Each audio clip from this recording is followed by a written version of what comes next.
tul hela hi dialysis pungsagi a ka chiu hin som la ni lang let hong ki chai diu he dialysis hi 4 hours ki bol hin ja ki pe hi dialysis michin tiu che ti san phalo ho ti san thieng lo ho che machine hin asu thieng ji ji a adam mo ho a sa ji ji tul ha chu mini se hin chilanga nu ho achol wal pha na khona ki chem che niu tan he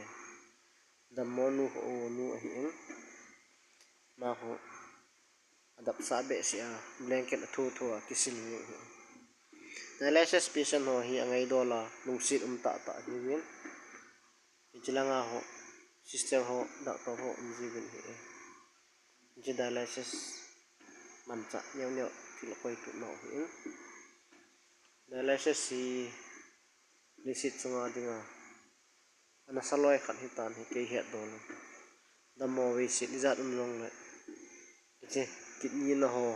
lungsit ta hi win hi jo machine ho hin tisan na su thieng ji wa ani cha ho sami han lang me han lang thau me long le ani ajo si machine hin su thieng pi ji che kaloi nu hen mayang he lungsit ta hi tabanga wangsit na ka tuan he kagel ji teng le